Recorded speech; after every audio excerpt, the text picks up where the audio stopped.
आइए मेरे दोस्तों, आपका स्वागत है हमारे यूट्यूब चैनल पर। सभी के मंगल की कामना करते हैं और आज नया साल शुरू है। सभी को बहुत बहुत बधाई। सभी के लिए मंगलमय हो, सभी खुश रहें, स्वस्थ रहें। आइए आज ईशावास्य जो उपनिषद चल रहा है उसका 8वां मंत्र है। उस 8वें मंत्र की व्याख्या श्रवण करते हैं हम सब। आइए, आपका स्वागत है। यजुर्वेदीय संहिता भाग के 40वें अध्यात्मक ईशावास्योपनिषद के 8म मंत्र का विचार प्रारंभ हुआ है। इस मंत्र के मूल में पूर्वार्ध की चर्चा हम लोग कर चुके हैं। उत्तरार्ध की चर्चा करनी है।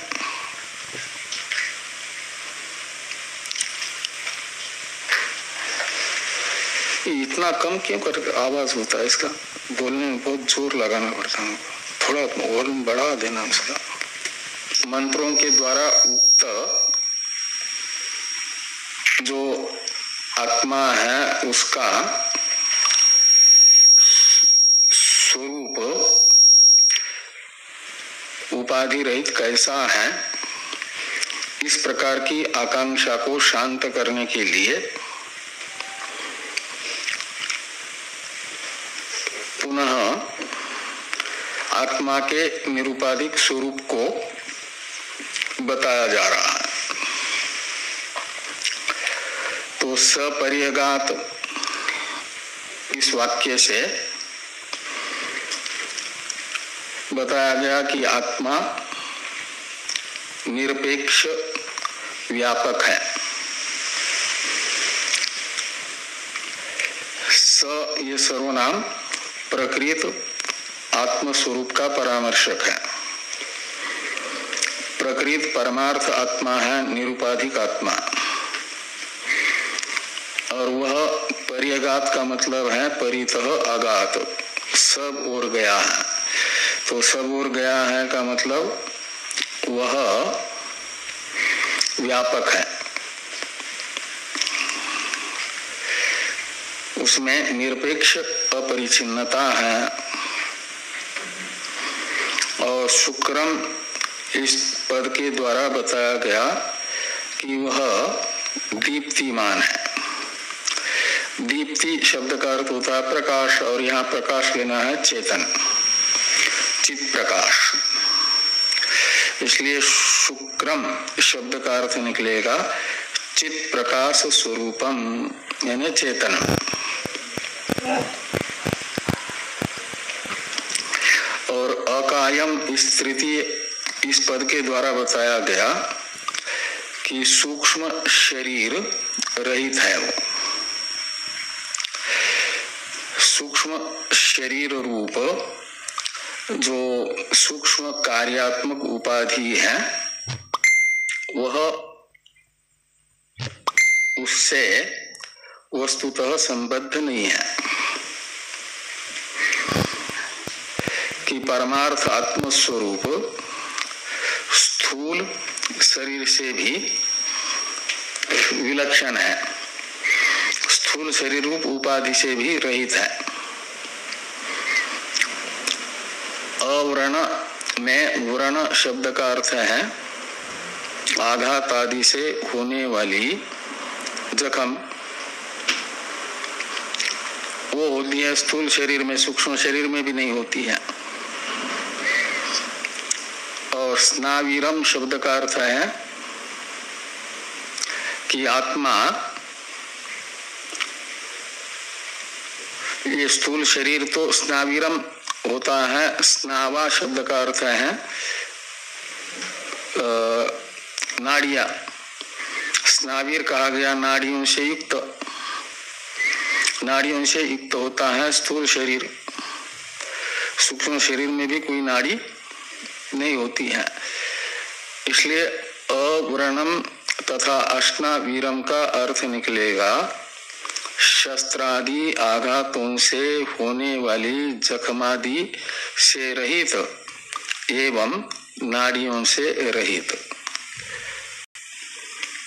तो शुद्धम शब्द से लेना कारण शरीर जो अविद्या रूप मल है उससे रहित, अविद्या मल रहितम, यानी कारण शरीर रूप उपाधि से रहित। और अपाप विद्धम, इसमें पाप शब्द का अर्थ है जन्मादि दुखों का हेतुभूत कर्म, वह ग्रहण करना पाप शब्द से। और पाप विद्ध शब्द का अर्थ निकलेगा उन जन्मादि के हेतु से युक्त, जन्मादि के हेतु से युक्त माना जाता है अंतःकरण को, सूक्ष्म शरीर को, इसलिए उसे पाप विद्ध कहा जाएगा अंतःकरण को। जन्मादि का हेतु जो कर्म है अदृष्ट रूप से, पुण्य पाप रूप से कहो या अपूर्व रूप से कहो, कहाँ रहता है? बुद्धि में। इसलिए अंतःकरण कहो या बुद्धि कहो, वो तो पाप विद्ध है। और अपाप विद्ध का अर्थ निकलेगा उस पाप विद्ध बुद्धि से भी विलक्षण, उसका भी साक्षी, उसका भी दृष्टा। अपाप विद्धम वो कौन है? आत्मस्वरूप। ये जो शुक्रम अकायम,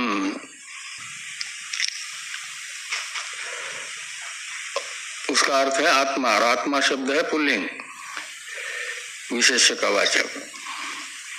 तो फिर शुक्रम अकायम इत्यादि में भी पुल्लिंग होना चाहिए था ना, पुल्लिंग में शुक्रम थोड़ी बनेगा। कायो अव्रणो अश्ना वीरो, अश्ना वीरः शुद्धो अपाप विद्ध, ऐसा बनना चाहिए था ना, लेकिन है प्रथमा का एक वचन नहीं, लेकिन विशेष्य के वाचक पद में जो लिंग है वह विशेषण वाचक पदों में नहीं है।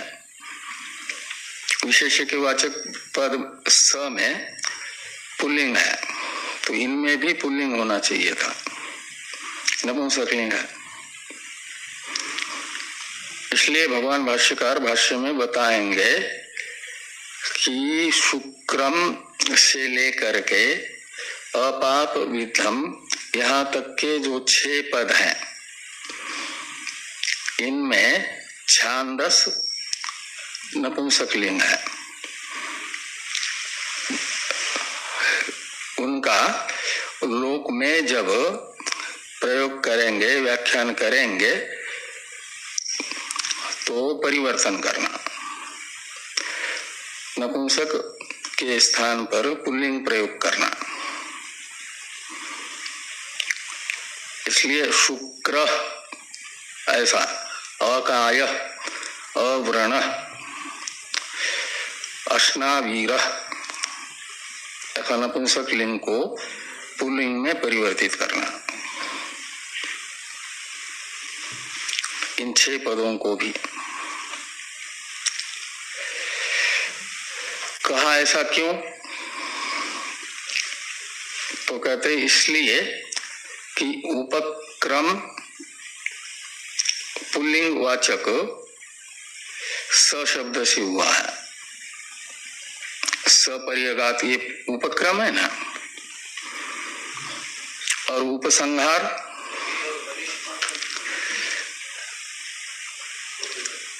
स्वयंभू, कबीर मनीषी परिभू स्वयंभू, ये सब भी प्रथमा एक वचनांत है ना, लेकिन पुल्लिंग है। तो उपक्रम में भी आत्मा के परामर्शक स शब्द का पुल्लिंग प्रयोग है, स्वयंभू, इन सब का पुल्लिंग प्रयोग है। आजकल चाय बनाते हैं तो उसके तो डंडी होती है, तो एक पात्र में चाय जिसमें बनाते हैं। पहले तो एक पतीला जैसा होता था, डंडी वाला नहीं होता था। और चूल्हे पे उस भगोने को रखेंगे तो चाय बनाएंगे उसमें, तो भगोना गर्म होता था ना, यहाँ तो कपड़े से उसको पकड़ लो, नहीं तो वो संसी होती थी, और संसी से ऐसे पकड़ करके फिर उसको चूल्हे से उठा करके जहाँ ले जाना ले जाते थे। तो संसी के दो भाग होते हैं ना, ये दो छोर होते हैं, उन दो छोरों के बीच में अटकाया जाता था वो भगोने को, पतीले को।